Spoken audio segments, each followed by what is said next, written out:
Son las 8:30, 7:30 de la mañana en Canarias.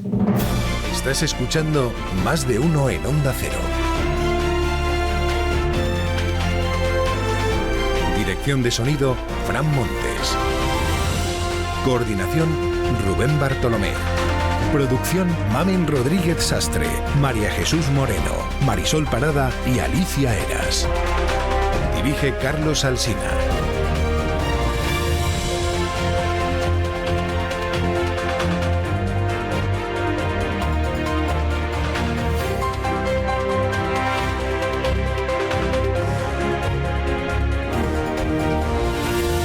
Hasta las 12:20 dura este programa en su emisión en cadena, pero después sigue, en emisión local hasta las 2 de la tarde. Estamos aquí desde las 6 de la mañana contándoles cómo está empezando el viernes. El viernes. Se habla sobre todo hoy de Rafa Nadal, y de Ábalos, sí, pero y de Rafa Nadal también los periódicos. Bueno, y del Papa, porque hoy Sánchez se encomienda al Papa. Bueno, le visita al Papa. Van a hablar de eutanasia, de abortos, sicarios, de la igualdad de la mujer y de los privilegios de la Iglesia en España. No, es broma. Es broma. Van a hablar de Israel y de los migrantes en el Mediterráneo. O sea, solo van a hablar de asuntos en los que están de acuerdo.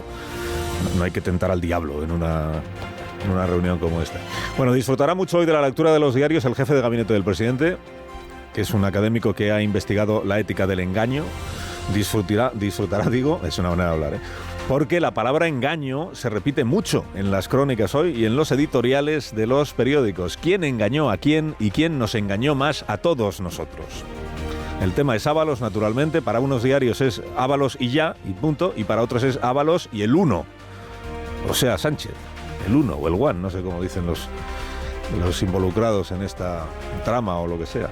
El uno, pues, que ya no son solo las mascarillas, como venimos contando, son las mascarillas, es Air Europa, es Venezuela, son las licencias para operar con hidrocarburos, en fin, que son muchas cosas.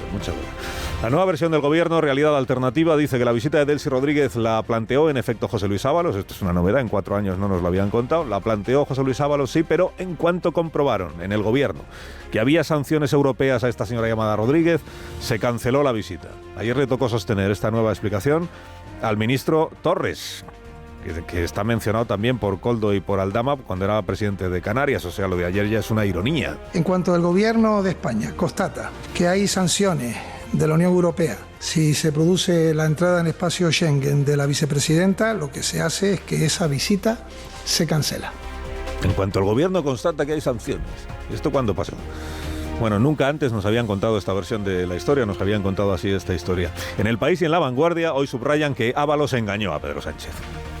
Del presidente burlado y todo, le mantuvo como ministro y secretario de organización 1 año y medio más, le integró en el gabinete de crisis de la gestión de la pandemia, que no es poca cosa, y cuando llegaron las elecciones generales siguientes le garantizó seguir con el escaño y como presidente de una comisión parlamentaria.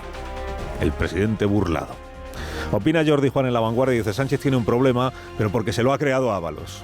Que un ministro vaya enviando pantallazos de sus conversaciones con el presidente a sus colaboradores, o que le tratase de engañar en temas como la llegada de Delcy a Barajas, no son cuestiones para tomarse a broma. Observo el plural, dice temas. ¿En qué otros temas engañó Ábalos? Dice Jordi: ahora se entiende mejor la celeridad con la que el PSOE actuó cuando se conoció la existencia de esta trama. Bueno, recuerdo que el PSOE siempre dio como razón para repudiar a José Luis Ábalos no que él formara parte de ninguna trama, sino que hubiera dado alas a Koldo. Pero dijo que confiaba en la rectitud de Ábalos. Lo que pasa es que políticamente tenía que asumir la responsabilidad por haber nombrado a Koldo. O sea, nunca habló de Delcy, nunca habló de Europa, nunca habló de nada de todo esto, el PSOE, para justificar lo de Ábalos, ¿no? En El Español dan por hecho que fue Sánchez quien nos engañó a todos. Un mes después de lo de Delcy, se felicitó en el Congreso de que Ábalos hubiera resuelto una crisis. Señorías, el señor Ábalos hizo su deber, que fue evitar una crisis diplomática con su intervención. Recuerda este periódico El Español que la versión oficial en aquel momento fue que la presencia de Delcy había sido improvisada, había sido una escala no deseada por el gobierno. Ahora la Moncloa pues dice que Sánchez fue engañado y que tuvo discusiones con su ministro también. Capaz que nada de eso trascendió. Editorial del Español: la teoría de que Pedro Sánchez ha sido víctima de las maquinaciones de Ábalos contradice el más elemental sentido común. El Mundo en la misma línea: Sánchez encubrió con una mentira la trama venezolana de Ábalos. Editorial: el único que siempre ha mentido es el presidente del gobierno. El hedor se hace insoportable.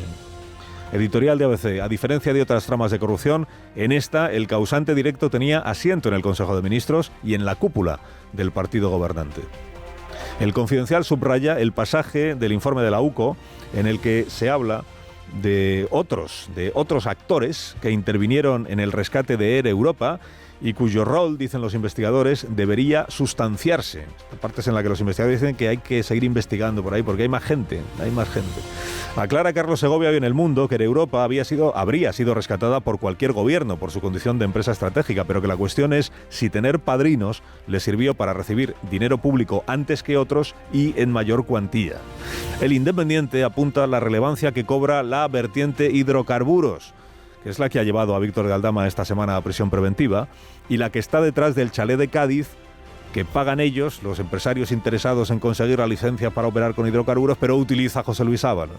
O sea, Aldama hace la gestión para que uno de sus socios o clientes, no sé si se llama Rivas, sea recibido en el Ministerio de Industria. Utiliza a Koldo para eso, porque Koldo tenía mano en todas partes. Pero luego la cosa se tuerce, al final la licencia que esperan no sale, y entonces es cuando Rivas, el empresario defraudado, dice que se acabó lo del chalet. Y dice Aldama que ya no se paga, que hay que desahuciar a Koldo, a Ábalos, porque no paga las mensualidades. Como la mascarada era que Ábalos era un simple inquilino de temporada, aunque no pagaba él las mensualidades, se las pagaban. Pues si deja de pagar, pues se le echa. Castigo por no haber salido adelante lo de la licencia de hidrocarburos. Qué historia, ¿eh? En el Periódico de España se fijan hoy en Jorge Jiménez, presidente de la Federación Venezolana de Fútbol, empresario, afín al régimen naturalmente y afín por tanto a Delcy, porque es a Jorge Jiménez a quien Aldama le pide en un momento efectivo para seguir alimentando la máquina, o sea, dinero para seguir pagando, como dice el Periódico de España, empresario afín a Delcy financiando las mordidas para Koldo. El País dice en portada que las pruebas contra Ábalos causan una sacudida política en el PSOE. Lo que pasa es que dentro, en las páginas de dentro luego no describen qué consiste esta sacudida. La sacudida en el PSOE viene al revés. De lo que informa el País es de la preocupación cero y la absoluta tranquilidad que transmite el Palacio de la Moncloa. Pero en Voz Populi, por ejemplo, que también se ha ocupado mucho de este asunto, sostienen que lo que hay es pánico entre los socialistas, porque el encarcelamiento preventivo de Víctor de Aldama, que es el vértice de todos los escándalos, les hace temer que cante la Traviata, Aldama. En The Objective, con quien han hablado es con un socio de Aldama que declara: Koldo nos dijo que había que comprarle un chalet al ministro como regalo por sus gestiones con los ministerios de Industria y de Energía. Koldo nos dice que hay una casa en la que está interesado el ministro y que ya se nos comentará qué casa es. En esos días en los que, según la UCO, Ábalos y Koldo intercambiaban anuncios de Idealista de chalés en Cádiz que estaban en venta o en alquiler. La forma de que el chalet no dejara rastro pues es que comprara el chalet una sociedad cualquiera y que luego esta sociedad se lo alquilara, por ejemplo, a José Luis Ábalos. El Plural titula su crónica La caída de un exministro. Hay dos diarios que no abren hoy con este asunto. Uno es El Periódico de Cataluña, que va con Salvador Illa, el debate de ahí en el Parlamento, y otro es el diario Público, que lo que más destaca hoy son los elogios del gobierno a Marruecos ignorando el Sáhara Occidental. Y hay un diario en el que me ha costado encontrar una palabra sobre Ábalos y la UCO, es la noticia 17ª en la jerarquía informativa de Infolibre esta mañana. Y son varios los diarios, en fin, que recuerdan hoy a Pedro Sánchez pasajes de su discurso en la moción de censura a Rajoy, cuando acusaba al gobierno de haber incurrido en corrupción.